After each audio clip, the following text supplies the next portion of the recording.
Esse é o nosso segundo encontro. A gente hoje vai trabalhar com os temas básicos de memória, identidade e a escola como esse espaço de resgate. E antes da gente começar, hoje eu vou mostrar muitos livros para vocês. Vão ser os livros que eu vou mostrar ao longo da semana, né? A gente tem aí um pouquinho mais de uma semana de curso. A gente vai até sexta-feira, descansa no fim de semana, segunda, terça, quarta, a gente tem aula na quinta. Eu vou fazer o lançamento de um livro meu, eu ainda não divulguei lá no grupo para vocês. Vai ser na sede da Academia Jusforana de Letras, que é o livro que deu origem a esse curso.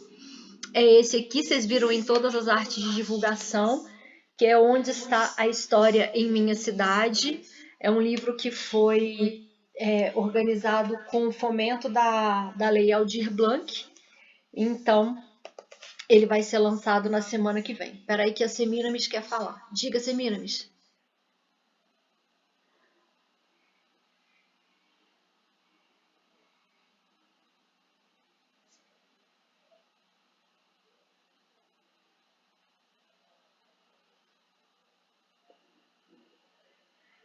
Semiramis tinha levantado a mão para falar, não vai falar não?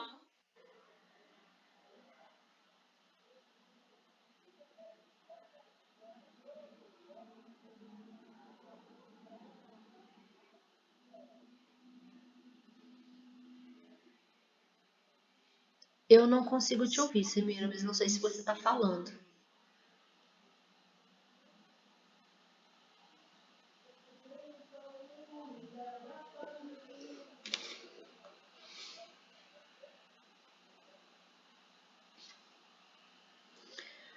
Eu vou dar sequência então. Eu não consegui ouvir. Eu não consigo ler também as mensagens do chat, então eu preciso que levantem a mão e falem comigo. Hilbert vai falar? Oi. Falhando. Tô falhando para mais alguém ou só para ela? Tá assim para todo mundo, porque eu tô do ladinho do meu modem, eu só não tem como eu melhorar a internet.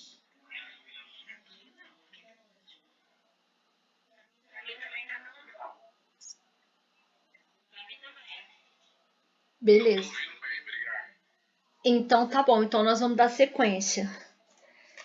Então, como eu estava falando, esse curso foi baseado nesse livro. Ele tem aqui 20 anos de carreira, 15 anos de pesquisa efetiva com patrimônio cultural e com práticas de ensino de história baseados na educação patrimonial. Depois vocês vão receber o convite oficial para o lançamento. Por isso a gente tem curso até a quarta-feira e na quinta é o lançamento desse livro lá na Academia Jusforana de Letras, que fica no centro.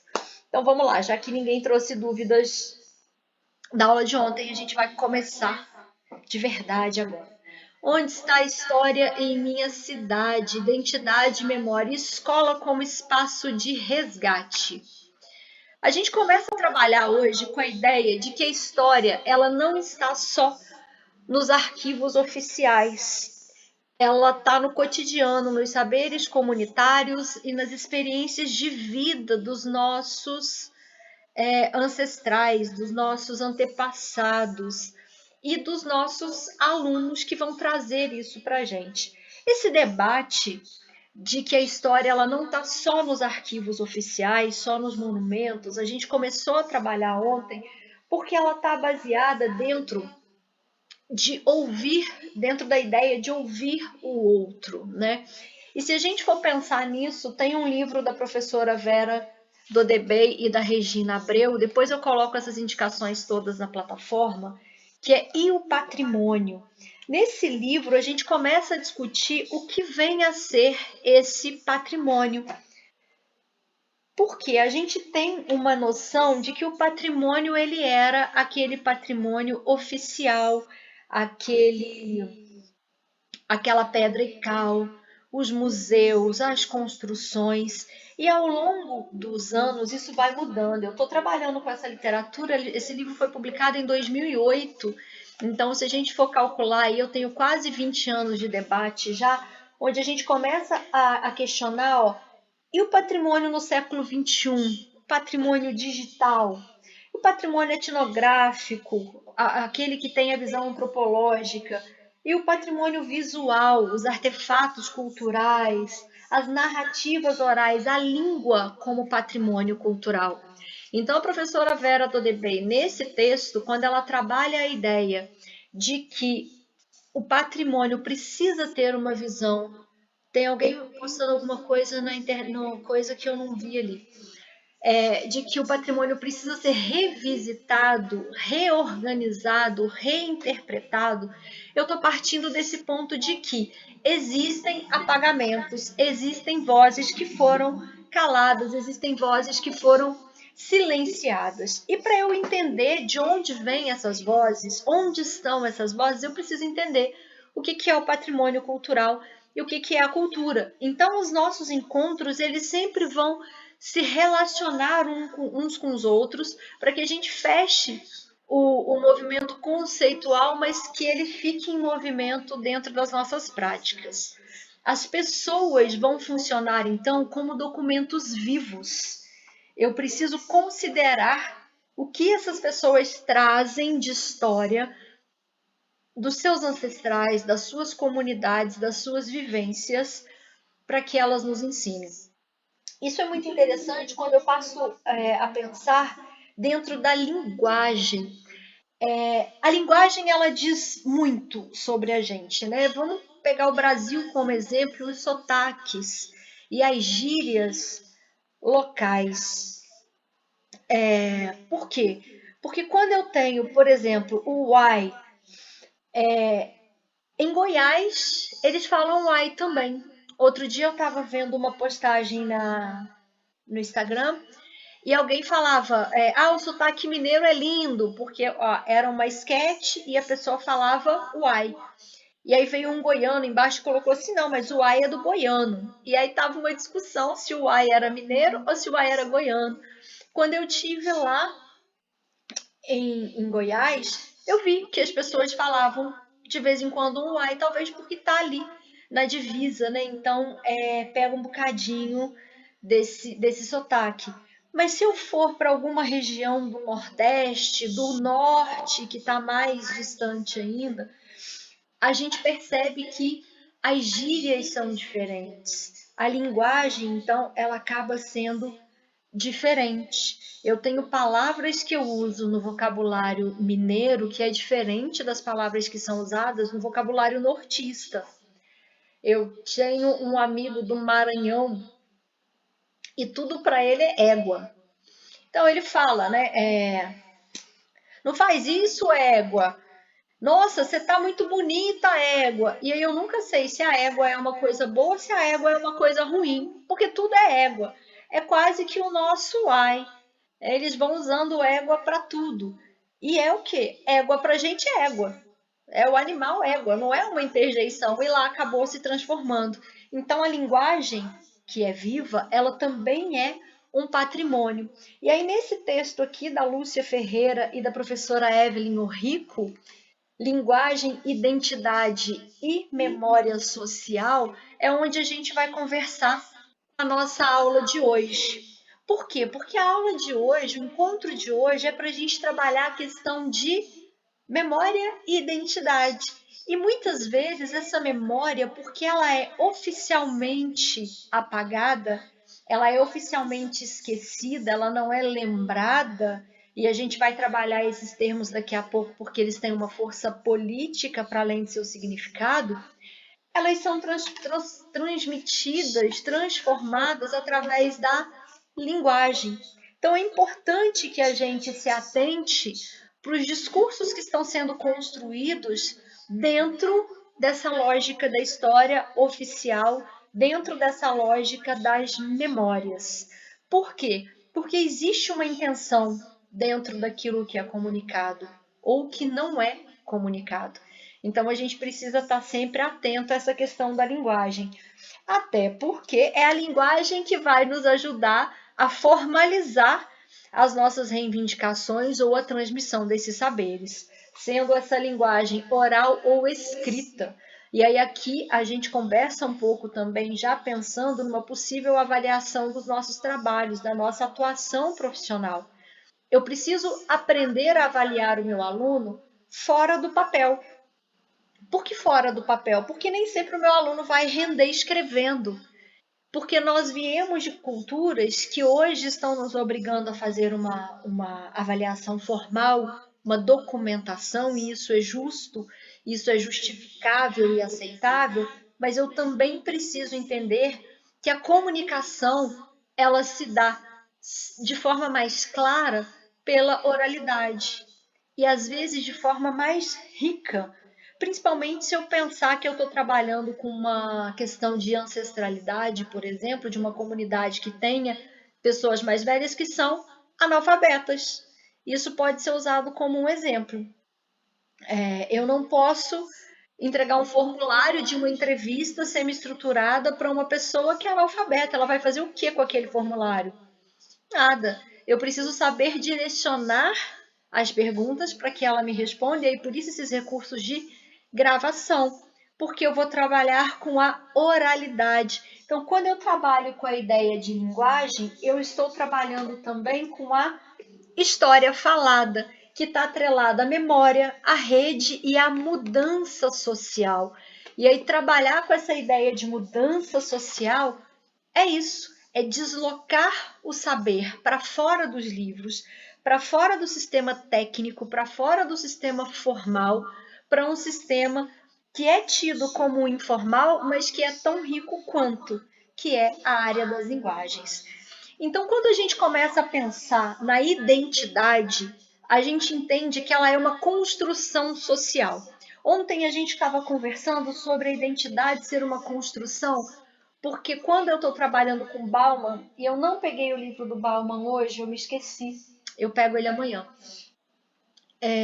O Bauman diz que eu sou o que eu não quero ser pelo outro. Como assim? Quando eu estou observando a sociedade, um grupo de pessoas, eu quero ou não fazer parte desse grupo.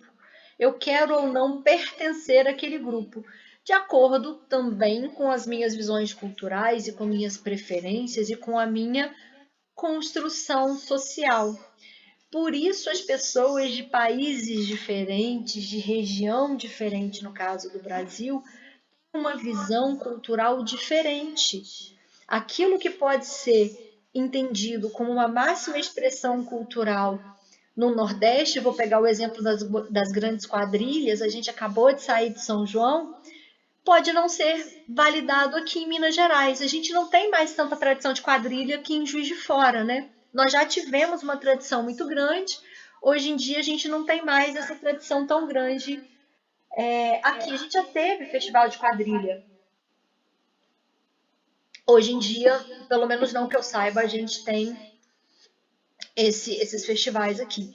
Então, o que para eles lá é uma questão de honra, é uma competição que eles ensaiam o ano inteiro, eles têm uma temática, eles têm figurino, é a maior festa do Nordeste, para a gente não é tão grande.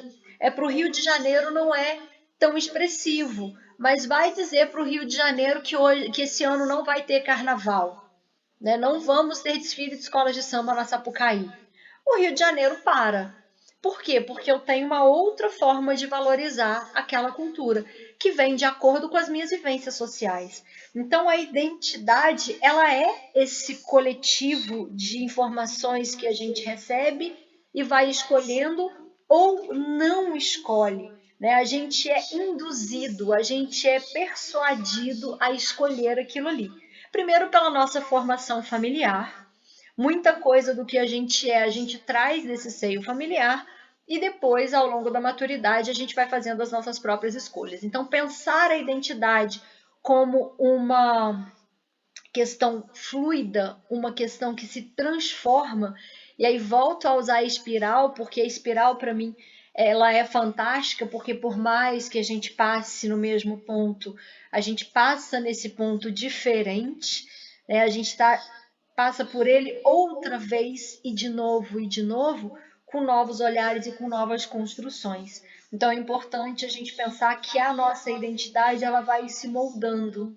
Eu não sou mais a mesma pessoa que começou a carreira lá nos anos 2000. Eu mudei as minhas práticas, eu mudei a forma como eu me relaciono com os meus alunos e a forma como eu quero que eles me vejam enquanto professora. E eu tenho certeza que vocês não são mais os mesmos professores, não importando quantos anos de carreira vocês tenham, se tem 1 ano, se tem 10, se tem 20, porque a gente vai se transformando. E aí o Joel Candor, quando traz para a gente que a identidade é essa construção social, e ele vai dizer que ela está sempre acontecendo na relação dialógica com o outro, eu vou dizer que ela acontece, eu vou um pouquinho mais, eu vou dizer que ela acontece numa relação dialógica e dialética. É porque eu vou ter os embates de ideias, o tensionamento, a, a reflexão sobre o que eu estou vivendo, sobre o ambiente que eu estou vivendo o tempo todo. E aí o texto do Joel Candor, é um dos que está lá embaixo. Espera que vai me dar um trabalhinho para tirar ele daqui. Tá nesse texto aqui, ó, Memória e Identidade. É um dos livros mais clássicos para quando a gente vai trabalhar essa questão da memória e da identidade. Já é um livro antigo também. Eu li pela primeira vez em 2011, ele foi publicado em 2011 mesmo. Então ele já é um livro aí um pouquinho antigo, mas é um dos principais pensadores nessa área da memória e da identidade e vai trabalhar o tempo todo nessa construção social da memória, nessa fluidez e nessa capacidade que a gente tem de moldar a identidade sempre que ela é necessária. Então, eu preciso me modificar para estar naquele tempo e naquele espaço? Eu vou mudar a minha identidade. Eu vou reorganizar o que eu entendo de mim enquanto um sujeito. E aí é reflexivo mesmo. Sou eu comigo mesmo, como diria Fernando Pessoa, para a gente poder organizar o que a gente vai entender como memória e como identidade. Passando pela ideia de que a identidade, então, ela está atrelada ao meu coletivo. E aí ela está atrelada ao coletivo junto com as memórias. E aí eu tenho o Halbach para trabalhar com a ideia da memória coletiva, porque eu não consigo separar identidade de memória. Por quê? Porque eu sou aquilo que eu escolhi e aquilo que eu me lembro todos os dias de ter feito essa escolha. E aí é que é o barato, né? Porque todos os dias, como eu me lembro das minhas escolhas, eu reflito sobre essas escolhas e eu continuo ou não. Então, identidade tem a ver com permanência e ruptura o tempo todo. Quando a história local ela passa a ser integrada, então, no ensino, o aluno deixa de ser o espectador para se reconhecer como sujeito. Por quê? Porque eu quero que o meu aluno entenda esse movimento que a gente acabou de conversar aqui. Eu quero que ele se entenda como um produto da sua família, porque ele foi gestado naquela família, ele foi criado por aquela família, por aquela base histórica, social, religiosa e cultural. Então ele traz esses elementos com ele e ele vai trazer daqui a pouco a interação com os colegas. E a escola é esse espaço de conflito. Pensem que eu tenho uma criança, e aí vou dar o meu exemplo, eu entrei na escola com 7 anos de idade. Lá no início dos anos 90 não tinha essa educação infantil tão ampla como nós temos hoje, né? A gente deve ter mais alguém aqui dessa época. E aí, o que aconteceu? A minha família me colocou na escola com 7 anos de idade. Eu entrei com uma personalidade forjada já. Eu já sabia o que eu queria e o que eu não queria, mais ou menos de acordo com o que a minha família tinha me instruído. E aí eu chego na escola e encontro pessoas com comportamentos completamente diferentes do meu, com posicionamentos diferentes do meu, com costumes diferentes do meu. E eu me lembro que o meu grande choque da escola nos primeiros dias foi o tal do lanche coletivo. Eu era a única criança da minha família, não tinha esse negócio de lanche coletivo na minha família, né? Tudo era coletivo, mas era com os alunos. Eram com os adultos, desculpem. E eu não tinha essa coisa de dividir o meu lanche, porque o que era comprado para a criança, que era eu, era único. Então, assim, se tinha um biscoito recheado, o biscoito era meu e só meu. Raramente os alunos comiam, os adultos comiam aquele biscoito comigo. Raramente aquilo era efetivamente compartilhado, a menos que fosse uma refeição maior, um bolo, né? Alguma coisa assim. Cheguei na escola, a primeira coisa que a tia Geralda fez foi um lanche compartilhado. As crianças que já frequentavam a escola sabiam que era aquilo e foram compartilhar o lanche. Quando elas colocaram a mão no meu biscoito, eu fiquei louca. Falei, que é isso? Tá pegando meu biscoito por quê? Fiquei enlouquecida. Eu não tinha aquele hábito. E eu precisei ser moldada dentro de um costume social que era partilhar o lanche. Então, olha só, eu estou pegando uma experiência própria, uma fofoca da minha vida, para que vocês entendam como a gente precisa ser moldado e como que a escola é um espaço de tensão. Eu não era acostumada a partilhar. E porque não era acostumada a partilhar, aquilo era absolutamente estranho para mim. Não quer dizer que era uma coisa errada. Era uma coisa diferente. Tensionou com quem eu era. Tensionou com o sujeito Edilane de 7 anos de idade, que não sabia o que era compartilhar o lanche com os coleguinhas. E aí a escola foi me moldando socialmente para que eu modificasse a minha identidade. E isso me gerou uma memória que eu estou contando para vocês agora. Percebem como que é um elo, né? As coisas estão todas interligadas e daqui a pouco tem um slide bem bonitinho para a gente poder entender como isso funciona. Aqui nesse slide das raízes locais, né? Eu trabalho ali com fotografias. Eu não sei se para você está aparecendo o mesmo slide que está aparecendo no meu computador, que eu tinha colocado para passar, mas nenhum, menina, para mim está aparecendo um slide bonitão. Eu vou compartilhar depois os slides para vocês, porque eu realmente não sei por que vocês não estão vendo, porque ele está aqui. Deixa eu ver se eu consigo mexer aqui de novo para ver se ele tá no primeiro ainda. Deixa eu ver o que eu consigo fazer. Ah, eu vou deixar assim então. Esse é o segundo. Esse é o terceiro, na verdade. Deixa eu ver. Não, esse é o segundo. Já é verdade, ele é o quarto. Ele é o quarto. A gente depois vocês conseguem acompanhar. Eu vou deixar desse jeito aqui então para a gente poder ir acompanhando junto. O que está acontecendo ali quando a gente observa, olha, as raízes locais com fotografias? Já é uma metodologia de trabalho de memória. A gente montar, por exemplo, o varal de memórias. Cada um traz uma foto do seu mais velho da família. Meu filho, se tiver que levar uma foto do mais velho da família, vai levar da mãe linda dele, porque hoje eu sou a mulher mais velha da minha família. Mas eu sou a pessoa mais velha da família do meu filho. E isso faz com que ele tenha o quê? Memórias e aprendizados comigo. E faz com que num momento de compartilhamento desse varal de memórias, as histórias sejam contadas pelos próprios alunos. Então, é uma forma da gente pegar essa raiz local, essa raiz familiar e levar para a sala de aula, transformando esse aluno em protagonista. Isso quer dizer que eu estou o quê? Conhecendo a minha comunidade, conhecendo o meu aluno. E aí ontem, quando eu falei com vocês, eu sou professora contratada na prefeitura há 18 anos. E praticamente todos os anos eu estou em uma escola nova.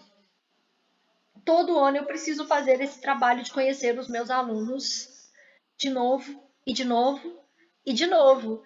Então faz com que o trabalho seja um pouco repetitivo no sentido de que eu preciso reorganizar essa metodologia, mas eu vou conhecendo um pouquinho mais de cada região em que eu trabalho. E fazer esse trabalho de buscar quem o meu aluno é, de entender quem esse aluno é dentro da sua identidade individual, faz com que eu chegue no coletivo. E aí aqui eu estou fazendo um movimento contrário, né? Se a identidade é formada do coletivo para o indivíduo, quando eu pego esse indivíduo como protagonista, eu vou partir dele para entender a sua formação original, as suas questões históricas e sociais. Então, trazer o aluno para esse momento de compartilhamento das suas memórias é fazer com que ele nos fale efetivamente o que ele está, em como ele está se construindo. Tá bom, mas quem é que está escolhendo os fios que formam esse nosso tecido, né? Essa nossa personalidade, essa nossa identidade? Aí a gente vai trabalhar diretamente com as memórias e com os lugares de memória, né? Com a história efetivamente. E aí eu vou trabalhar primeiro com a ideia de história e memória.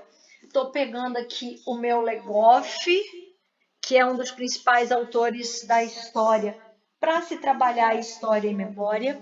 E ele vai buscar para a gente lá na Revolução Francesa. E a única data que eu sei de cor, né?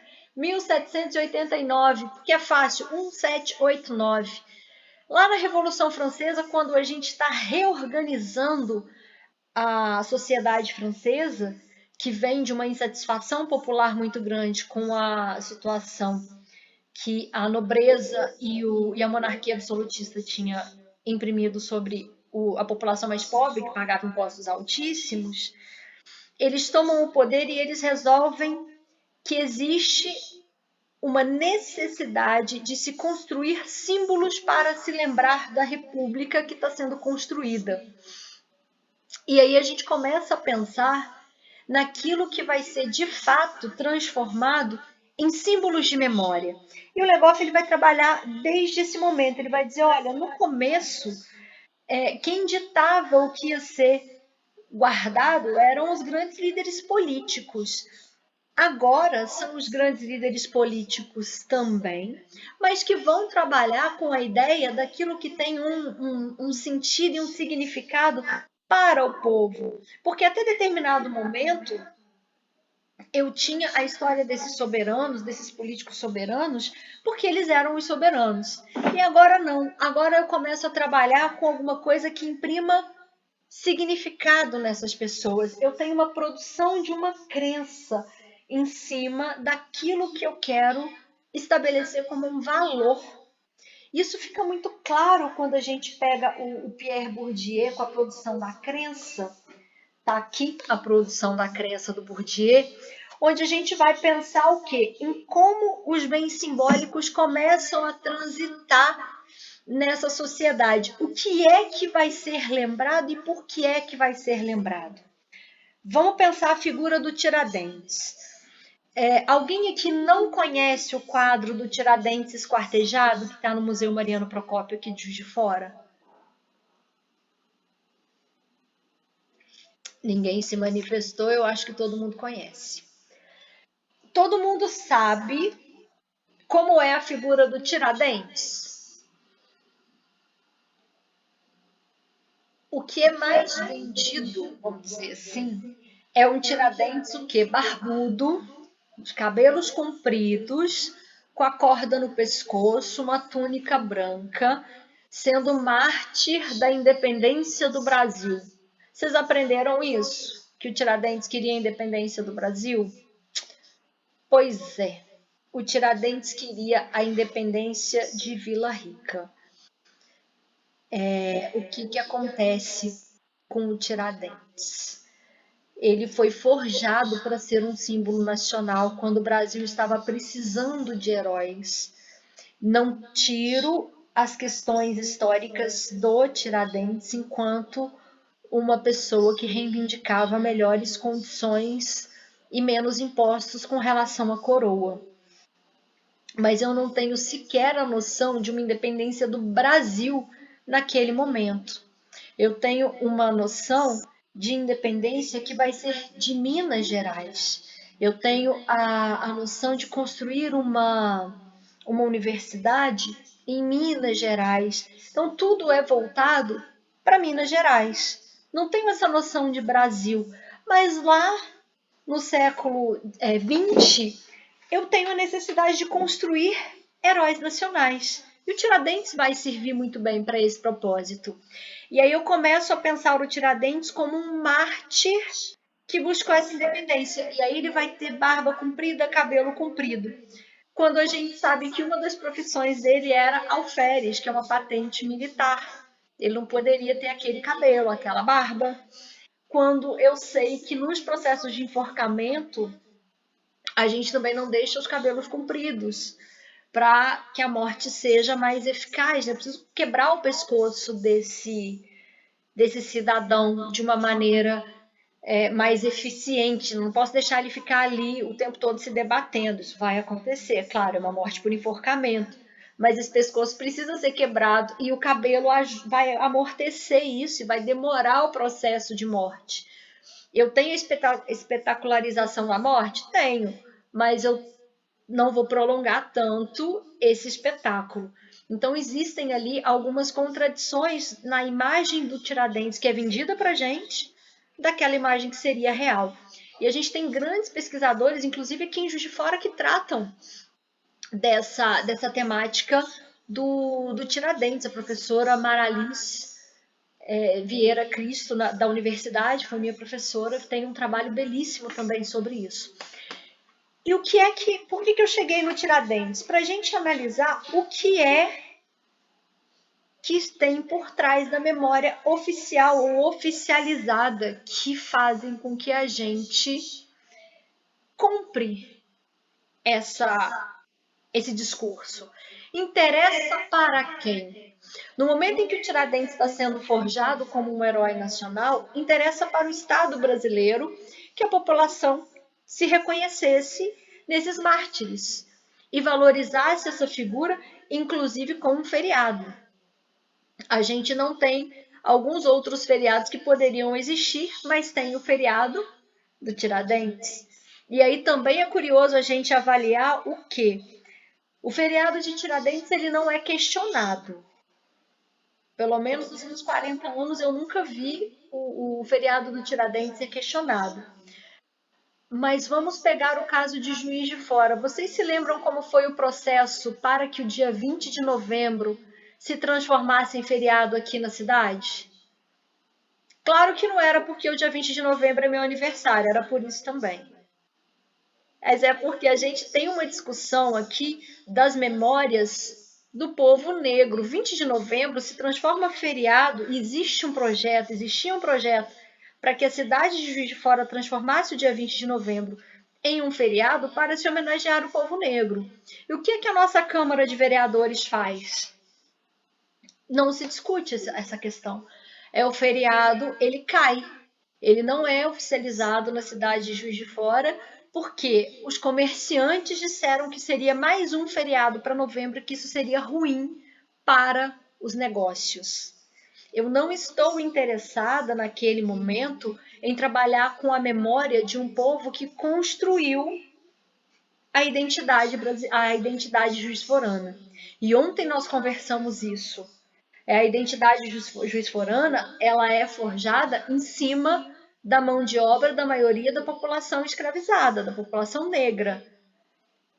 Em meados de 1850, quando a cidade é oficializada, até 88, quando a gente vai ter a abolição da escravidão. E aí, o que acontece nesse processo?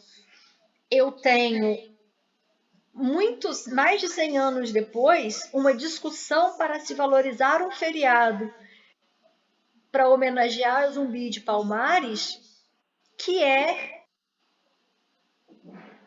abolido, ou que não é aceito, ou que é rechaçado por questões econômicas. E aí a história, a memória, a identidade do povo negro é mais uma vez marginalizada para que as questões econômicas venham a ser as principais.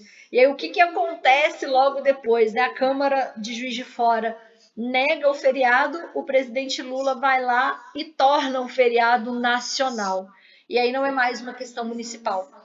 Zumbi vira feriado nacional e Juiz de Fora, claro, tem de aceitar essa lei federal. Por quê? Porque existe um movimento nacional de recuperação dessas memórias e de valorização dessas memórias, que se sobrepõem às questões econômicas. E isso fica muito claro quando a gente vê a intenção de Juiz de Fora. A intenção de Juiz de Fora era exclusivamente econômica. Não tinha outra justificativa. Mas a gente sabe que não era só isso que estava por trás.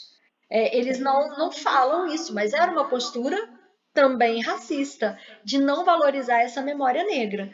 Então, quem é que está escolhendo os fios desse nosso tecido de memória? Continua sendo as pessoas poderosas, as que têm poder político e as que têm poder econômico, porque são elas que estão ditando as regras. E aí, como é que a gente vai vencer essa disputa no campo social e no campo das memórias e no campo político? Quando a gente passa pelo processo de alfabetização cultural. Se eu entendo que a população negra é importante para a formação de Juiz de Fora, eu vou ser a favor desse feriado, seja ele municipal, seja ele nacional. Por quê? Porque eu preciso entender o que está por trás dessas intenções. Então, o esquecimento, ele não é uma falha. A gente não esquece que o povo negro foi parte constitutiva da cidade de Juiz de Fora. Ele é um projeto do poder. A quem interessa esquecer a memória negra? Interessa aqueles que se sentem desconfortáveis nessa presença do negro como protagonista. E aí esse slide aí, né, da verdade histórica plural, passando pelo poder dos grupos dominantes e jogando uma sombra para aquela memória oficial, é o que acontece. O grupo que detém poder é o grupo que vai fazer com que eu tenha essas escolhas oficializadas. E para que eu faça com que essa verdade histórica, que é plural, ilumine outras áreas, eu preciso promover o quê? O movimento desse poder. Eu preciso promover uma conscientização dessas histórias e dessas memórias. Então, quando o Legoff fala que a gente precisa se tornar senhor da memória e do esquecimento, é porque a gente precisa entender quais são os espaços que nós precisamos ocupar. Porque nem todo esquecimento é esquecimento, ele pode ser um apagamento, ele pode ser intencional.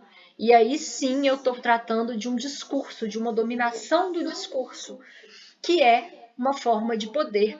O Foucault tem um texto, né, que fala muito sobre isso, sobre o poder do discurso. Então a gente começa a entender mais uma vez que a linguagem faz parte da escolha dessa memória e dessa identidade, e que a escola vai ser esse lugar de rompimento.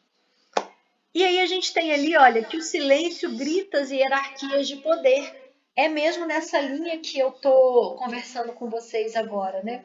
Estou procurando aqui um texto que eu... aqui, ó. A Memória, a História e o Esquecimento, do Paul Ricoeur. Esse é um livro muito, muito bom. Eu indico muito a leitura dele para quem quer se especializar nessa área, porque a gente vai trabalhar exatamente os pontos em que eu tenho essa consciência de que existe uma hierarquia de poder e de saber e que vai organizar a sociedade. E que, como a gente já está nesse processo de alfabetização cultural, a gente é produto do meio, mas a gente também devolve para o meio o que a gente quer dele. E aí, por isso, lá no começo eu falei que a relação é dialógica, porque a gente dialoga e percebe essa relação de poder, mas ela é dialética, porque ela vai o tempo todo se tensionar e se transformar. Então, o silêncio, ele vai comunicar para as populações que estão marginalizadas, que foram silenciadas, que foram apagadas, que elas não foram importantes, por isso elas não fazem parte do discurso oficial. E aí a gente precisa se alfabetizar, se reorganizar nesses símbolos de poderes, reestruturar a nossa relação com as nossas memórias e com a nossa ancestralidade para dizer, olha, não é bem assim. Nós temos outras vozes e outras formas de se contar essa história. E aí aqui no Brasil nós temos pelo menos 3 matrizes que são esquecidas, que são apagadas da nossa formação de identidade cultural. Em Juiz de Fora, principalmente, essas 3 estiveram presentes, eu comentei com vocês ontem. As raízes afro-brasileiras, falei com vocês ontem, 70% da população de Juiz de Fora no século XIX era composta por negros escravizados. Onde eles foram parar? No dia 14 de maio, porque no dia 13 de maio de 1888 a gente tem a abolição da escravidão. Onde eles foram parar no dia 14? Eles saíram da cidade, desapareceram, e aí a cidade ficou só com os imigrantes europeus? Não, eles continuaram aqui. Eu tinha muitas pessoas escravizadas que tinham profissões, que tinham seus ofícios, porque lá na África eles tinham seus ofícios. E eles vêm para cá detentores dos seus saberes, dos seus ofícios e dos seus costumes e das suas tradições, que precisam ser apagadas, que são apagadas aqui e que eles precisam reinventar formas de resistência. Mas na história oficial de Juiz de Fora, eles não aparecem. Eu não tenho estudos tão consolidados que dão conta dessa população negra dentro da sociedade juiz-forana no pós-abolição. Esses estudos eles têm caminhado muito mais agora, depois da década de 2010, para os dias atuais, onde a gente tem grupos que têm se debruçado sobre isso, principalmente em torno das memórias, das fotografias e de um esforço da história oral, das entrevistas com as pessoas mais velhas, porque se a gente for analisar, dependendo das pessoas com as quais a gente conversa, elas são netas de pessoas que foram escravizadas, então isso está muito perto da gente temporalmente. Dentro da história, elas estão muito próximas da gente. E por que elas não aparecem nessa história oficial? A gente precisa rever isso, né? Os indígenas, tem muita gente que fala que em Juiz de Fora tinha grupo indígena, né? Juiz de Fora é uma cidade de passagem. Tem alguns estudos que vão dizer que aqui a gente tem Puri, Coroado e Coropó. Esses grupos eram mais presentes ali na região de Rio Pomba. Rio Pomba a gente tem bastante coisa. Ubá, São José da Prateleira, como chama hoje? Tocantins. Ali naquela região eu tenho comprovado a existência desses grupos, principalmente desses 3 grupos indígenas, Puri, Coroado e Coropó.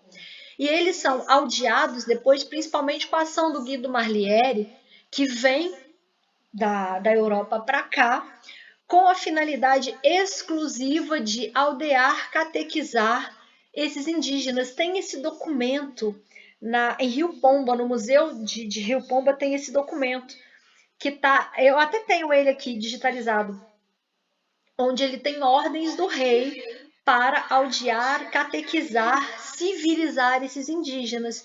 E aí ele vai fundando várias cidades da Zona da Mata, foram fundadas pelo Guido Marliere, porque ele chega na região, conquista aquela região, organiza aqueles indígenas num aldeamento, coloca eles para fazer trabalhos forçados e parte dali para fundar outra cidade.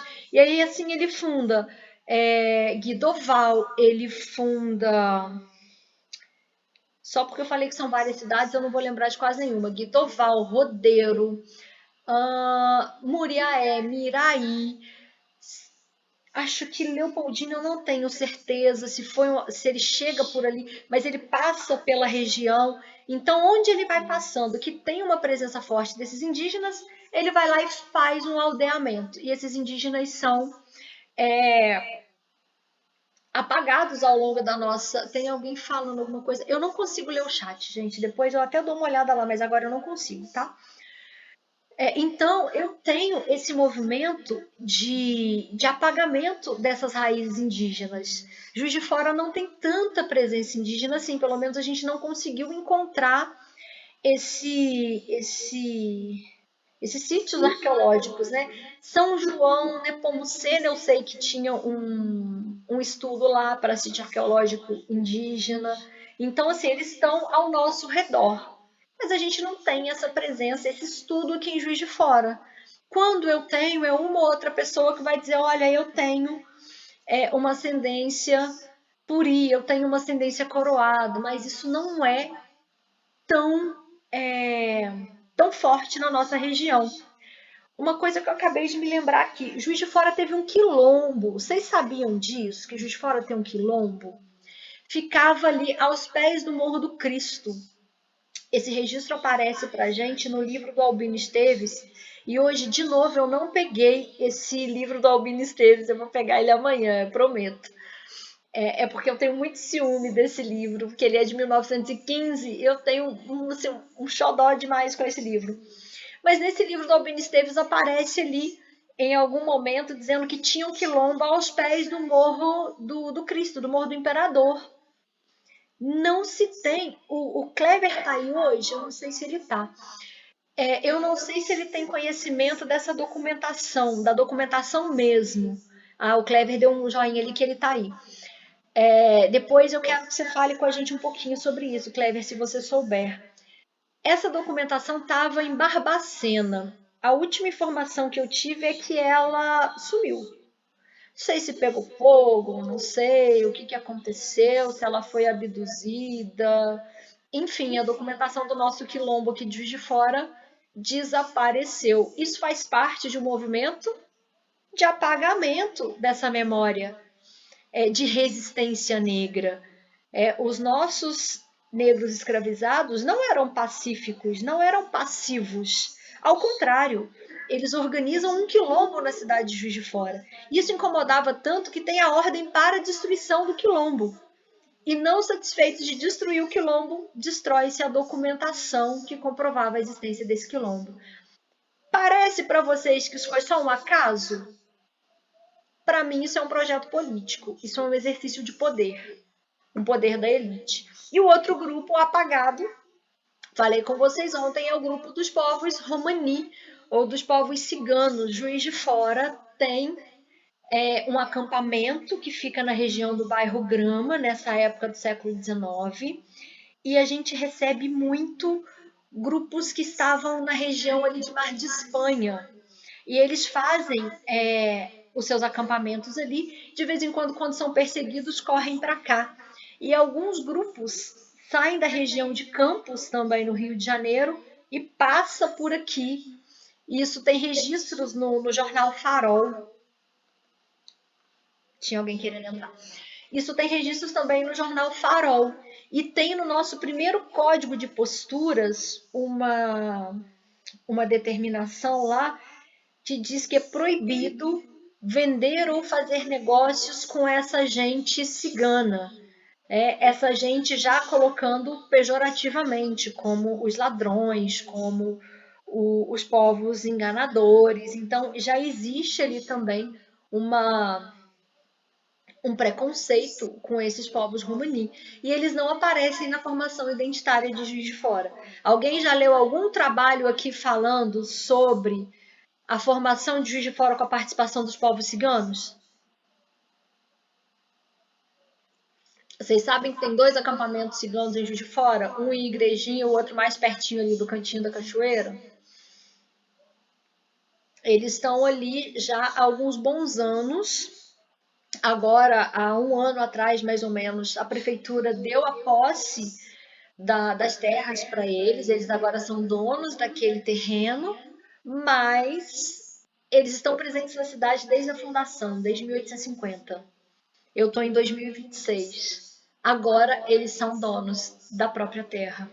Olha o tempo que a gente tem aqui de atraso de reconhecimento da participação deles também como povos constituintes da nossa identidade. Muitas profissões que se desenvolveram em Juiz de Fora estão atreladas a eles, principalmente com relação às artes. Eles são povos muito, muito artistas, mas eu não estou aqui para falar disso. A gente está aqui para trabalhar com o paradigma da memória. Meninos, quando eu estou pensando aqui no espaço de memória, eu tenho dois questionamentos, né? Dois caminhos a seguir.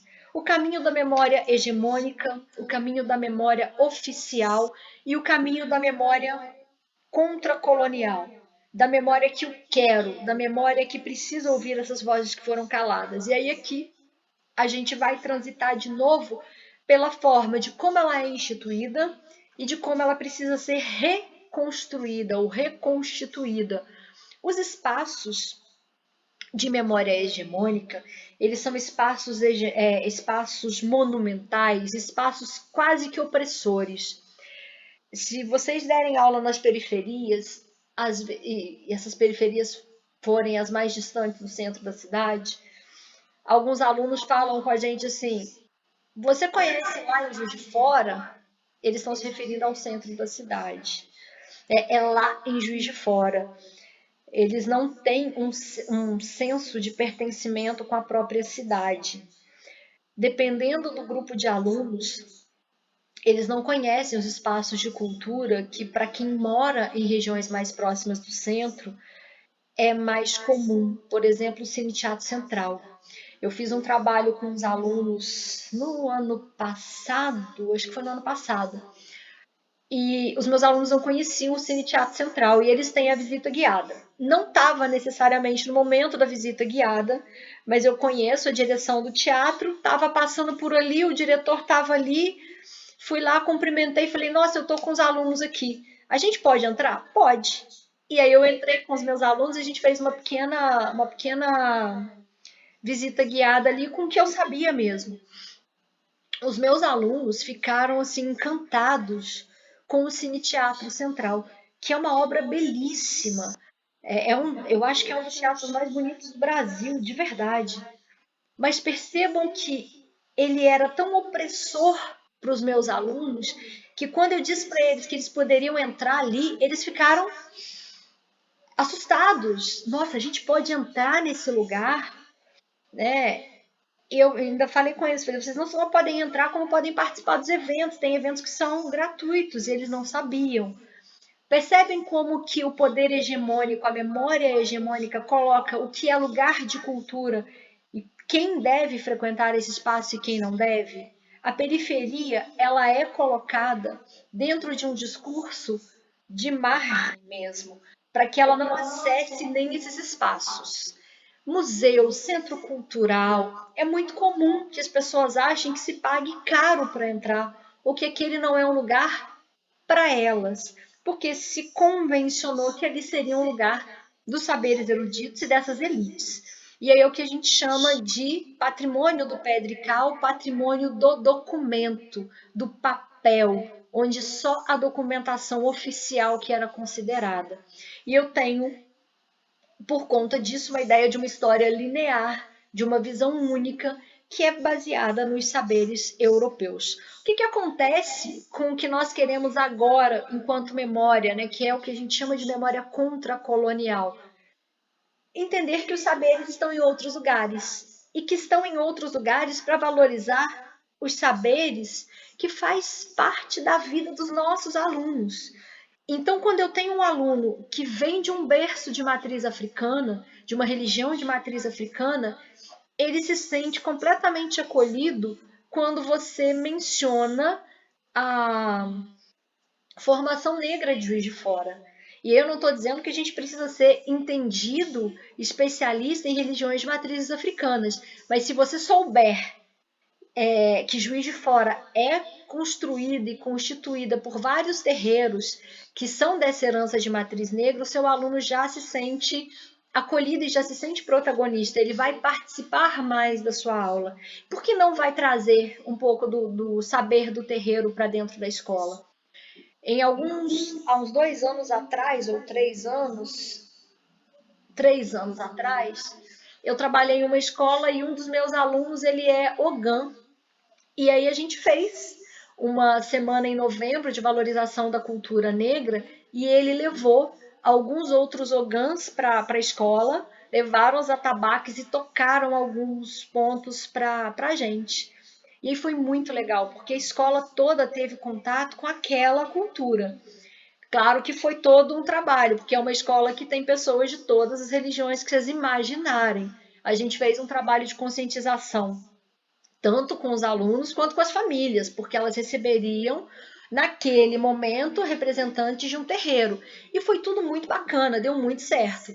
É possível? É possível. A gente foi para a rua, a gente mapeou o bairro, a gente identificou que aquele terreiro era importante na região e, por isso, no nosso trabalho de culminância, eles também fariam parte da apresentação.